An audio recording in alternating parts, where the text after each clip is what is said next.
Let's bring in Brian Jones, a senior advisor to the McCain campaign. Brian, thanks so much for joining us. Good to see you. Thanks for having me today. Let's first deal with the news today out of the Obama campaign. Looks like they are going on the offensive in several red states, including John McCain's home state of Arizona, also North Dakota and Georgia. Are you guys concerned that you may lose those states? If the Obama campaign wants to waste money in those states, they're perfectly free to do so. We feel good about where we are right now in a number of states where we've seen actually some tightening in the last couple of days. New Mexico, there was a poll out today that showed the race tied. Last week, Obama was up 10. Another poll yesterday showed Pennsylvania with us within 4. Last week, it was double digits for Obama. So we're closing the gap in some very important states. And talk about, listen to the conference call with Rick Davis this morning from your campaign. Confident, said he was jazzed up, essentially going to spend, that the Republicans would be able to outspend Barack Obama in this final week by some $10 million. How are you doing that? We're doing it by basically allocating resources in key battleground states. You know, the bottom line is there's been a little bit of a discrepancy here in terms of how the money situation has been played out in the press. The bottom line is we'll have a total of about $200 million that we'll have spent over the last 2 months of this campaign, and we have the resources necessary to get our message out in those key battleground states. I want to ask you about the New York Times CBS poll, which shows 59% of registered voters say that Sarah Palin is not ready to be vice president, and a third said that that was going to be important in their vote for president. Has she become a drag on the ticket?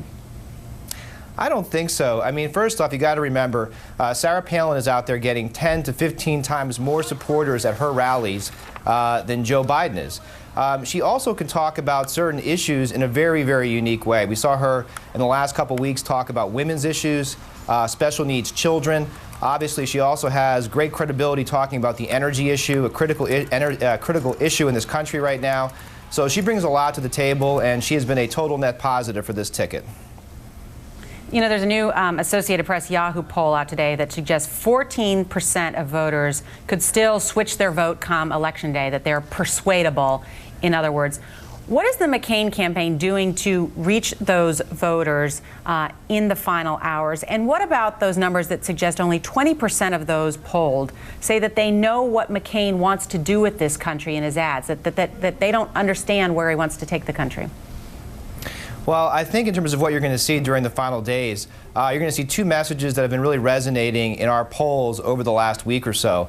One is this notion that Barack Obama wants to redistribute wealth in this country. Today you saw Governor Richardson, one of his top advisors, saying actually it would be families making $120,000 or less who would be taxed.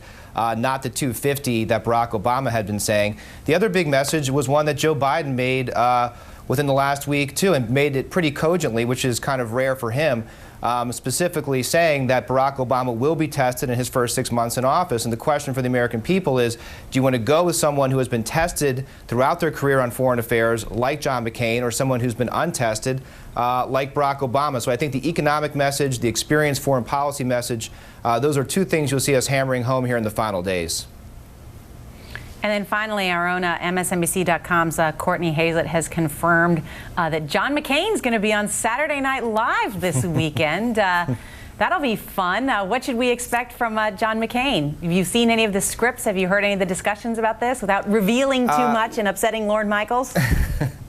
We're keeping it a secret. As you probably know, John McCain has a great sense of humor. It's a chance to humanize him, for people to see him outside the political prism that you usually do, and I'm sure it's going to be a lot of fun. All right, Brian.